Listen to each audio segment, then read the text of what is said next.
بسم اللہ الرحمن الرحیم۔ السلام علیکم ورحمۃ اللہ وبرکاتہ۔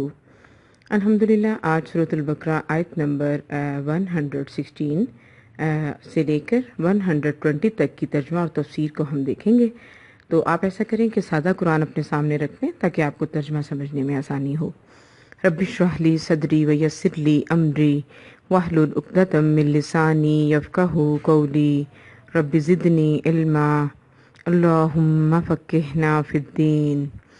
وقالوا اتخذ اللہ، اور انہوں نے کہا بنا لیا اللہ نے ولدن اولاد، سبحانہ پاک ہے وہ اس سے، بل لہ بلکہ اس کے لیے ما فی السماواتی اس کے لیے آسمان ہیں، والارضی اور زمین ہے، کل لہ قانتون ہر ایک لہو اس کے لیے قانتون فرما بردار ہے۔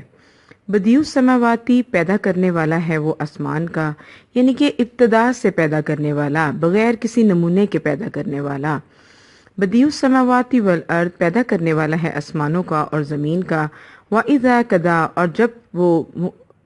اور جب مقرر کر دے امرن کوئی حکم، فَإِنَّمَا تو پس بے شک یقولو وہ کہتا ہے، لہو اس کے لیے کن ہو جا، فیکون پس ہو جاتا ہے۔ وقال الذین اور کہا ان لوگوں نے لا یعلمون نہیں وہ جانتے، لولا یکلمنا اللہ کیوں نہیں کلام کرتا ہم سے اللہ، او تأتینا یا آتی ہے ہمارے پاس آیتن کوئی نشانی۔ کذالک اسی طرح قال الذین کہا ان لوگوں نے من قبلہم جو ان سے پہلے ہیں، مثل مانند قولہم ان کی بات کے، تشابہت مشابہ ہو گئے قلوبہم ان کے دل، قد بینا الآیاتی تحقیق واضح بیان کر دی ہم نے آیات، لقومی آیات یا پھر نشانیاں، لقومن اس قوم کے لیے یوقنون جو یقین رکھتی ہے۔ ان بے شک ہم نے ارسلنا کا بھیجا ہے ہم نے تجھ کو بالحق کی حق کے ساتھ، بشیرن خوشخبری دینے والا، ونذیرن اور ڈرانے والا، ولا تسألوا اور نہیں تم سے سوال کیا جائے گا ان اصحاب الجحیم جہنم کے رہنے والوں کے بارے میں۔ ولن تردا اور ہرگز راضی نہیں ہوں گے ان کا تجھ سے الیہود یہود، ولن نصارا اور نہ نصرانی، حتیٰ یہاں تک کہ تتبعوا تم پیروی کرو ملتہم ان کی ملت کی۔ کل کہہ دیجئے انا بے شک ہدی اللہ ہدایت اللہ کی، هو الہدا اصل ہدایت ہی وہ ہے، ولا ان اتبعت اور اگر تم پیروی کرو اہواءہم ان کی خواہشات کی، بعد الذی بعد اس چیز کے جاءک آ گیا تیرے پاس، من العلم علم میں سے، مالک نہیں ہے تیرے لیے من اللہ اللہ کی طرف سے، من ولی ولا نصیر نہ کوئی مددگار اور نہ کوئی ولی، نہ کوئی ولی اور نہ مددگار۔ یہ ہو گیا آیت نمبر 120 تک ترجمہ۔ اب ہم اس کی تفسیر کو دیکھتے ہیں۔ جی یہاں پہ ہے وقالت اتخذ اللہ ولدن، اور انہوں نے کہا کہ اللہ نے اولاد بنا لی۔ آپ سب کو معلوم ہے کہ عیسائیوں کا یہی عقیدہ ہے کہ حضرت عیسیٰ علیہ السلام جو ہیں وہ اللہ کے بیٹے ہیں، کیونکہ حضرت عیسیٰ علیہ السلام حضرت مریم علیہ السلام کے بطن سے بغیر باپ کے پیدا ہوئے، ٹھیک ہے۔ اب ان کی کم عقلی دیکھیں کہ وہ بغیر باپ کے، جب اللہ تعالیٰ تو چاہتے ہیں جو چاہیں وہ کر سکتے ہیں، اللہ تعالیٰ نے چاہا کہ وہ بغیر باپ کے پیدا ہوں، وہ ہو گئے۔ تو اب عیسائی جو ہیں اس چیز کو ایشو بناتے ہیں اور اس خود سے یہ گمان قائم کر لیتے ہیں کہ ان کا باپ جو ہے نعوذ باللہ وہ اللہ تعالیٰ ہے عیسیٰ کا، حالانکہ ایسا کچھ نہیں۔ تو اللہ تعالیٰ اس کی تردید میں ہی آیت اتار رہے ہیں، بل لہ ما فی السماواتی بلکہ اس کو اولاد کی کیا ضرورت ہے، اس کے پاس تو آسمان و زمین کی ہر چیز ہے، وہ تو واقعی آسمان و زمین کا مالک ہے اور اس کے لیے تو ہر چیز فرما بردار ہے۔ آپ یہ دیکھیں کہ زمین اور آسمان میں کتنی چیزیں اللہ تعالیٰ کی فرما برداری میں صبح سے شام تک کام کر رہی ہیں۔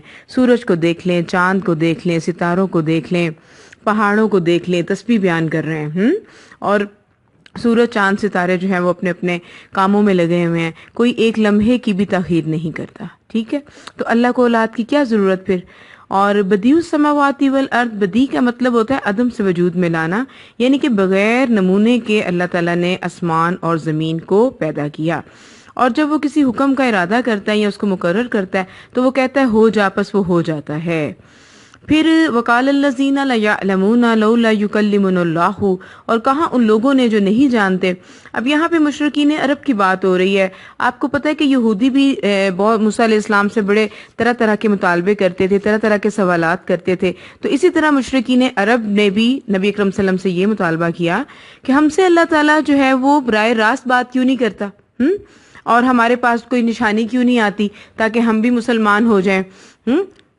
تو یہاں پہ ہے کذالک قال الذین من قبلہم، ان لوگوں نے بھی انہی لوگوں کی مشابہت باتیں کی جو پہلے یہودی کرتے تھے، اور ان کے دل بھی ان کے ہی مشابہ ہیں. ٹھیک ہے، تحقیق ہم نے بیان کر دی ان کے لیے نشانیاں اس قوم کے لیے جو وہ یقین رکھتی ہے. پھر یہاں پہ اگلی آیت میں نبی کریم صلی اللہ علیہ وسلم کے بارے میں بات ہو رہی ہے کہ اللہ تعالیٰ فرما رہے ہیں کہ میں نے تم کو خوشخبری دینے والا اور ڈرانے والا بنا کر بھیجا حق کے ساتھ. اور دیکھیں نبی کریم صلی اللہ علیہ وسلم کا کام تھا حق کو پہنچا دینا، اللہ تعالیٰ کے کلام کو صحابہ کرام تک پہنچا دیا، اور ان کی یہ باتیں جو ہیں یہ رہتی دنیا تک قائم رہیں گی. ٹھیک ہے، اور پھر اللہ تعالیٰ فرما رہے ہیں کہ تم نے اپنا کام کر دیا. اب جن لوگوں نے تمہاری بات مانی وہ تو ہو گیا اصحاب الجنہ، اور جن لوگوں نے بات نہیں مانی وہ ہو گیا اصحاب الجحیم. تو تم سے اب اصحاب الجحیم کے بارے میں سوال نہیں کیا جائے گا کہ وہ لوگ دوزخ میں کیوں گئے. بھئی آپ نے تو اپنا کام کر دیا، اب انہوں نے خیر کے راستے کو نہیں اپنایا، شر کے راستے کو اپنا لیا، تو یہ ان کی غلطی، نبی کرم صلی اللہ علیہ وسلم کی تو نہیں نا. تو اگلی آیت بھی بڑی انٹرسٹنگ ہے کہ ہرگز نہیں راضی ہوں گے تجھ سے یہود اور نہ نصارہ، یہاں تک کہ تم پیروی کرنے لگ جاؤ ان کی ملت کی. دیکھیں یہود و نصارہ حقیقت میں کبھی بھی مسلمانوں کے دوست نہیں ہو سکتے. وہ ہمیشہ یہی چاہتے ہیں کہ ان کے مذہب کی کتابیں ہو جائے اور ہم ان کے تابع بن کر زندگی گزاریں. اب دیکھیں کہ کس طرح انہوں نے مسلمانوں کی جنریشن کو اپنی طرف لگایا ہوا ہے، کہ کس طرح مسلمانوں کو واٹس ایپ ہے، فیس بک ہے، گوگلز ہے، یا پھر ساری چیزوں میں انوالو کیا ہوا ہے. میں یہ نہیں کہتی کہ یہ ساری چیزیں غلط ہیں، ہاں اگر اچھے مقاصد کے لیے استعمال ہو رہی ہیں تو بہت بہترین ہے، لیکن اگر ہم ان کو غلط مقاصد کے لیے استعمال کر رہے ہیں تو یہ بھی پھر بہت بری ہیں. تو یہودی یہی چاہتے ہیں کہ ہم ان کے وفادار بن کے رہیں اور ان کے چنگل میں پھنستے چلے جائیں. اللہ تعالیٰ یہاں پہ فرماتے ہیں کل ان خد اللہ هو الہدی، کہہ دیجئے بے شک اللہ کی ہدایت ہی اصل ہدایت ہے، اور اگر تم پیروی کرو گے ان کی خواہشات کی بعد اس کے کہ تمہارے پاس علم آ چکا. اب آپ یہاں پہ یہ دیکھیں کہ قرآن کا علم ہمارے پاس آ چکا، واضح نشانیاں بھی ہمارے پاس آ چکی، واضح احکامات بھی ہمارے پاس آ چکے. ان سب کے باوجود اگر ہم اپنی خواہشات کو ان کی مرضی کے تابع ہی کر لیں تو پھر قیامت کے دن ہمارے لیے کوئی ولی، کوئی مددگار نہیں ہوگا.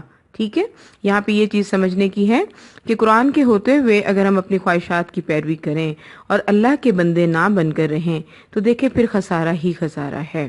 اللہ تعالیٰ ہمیں اس خسارے سے بچائے.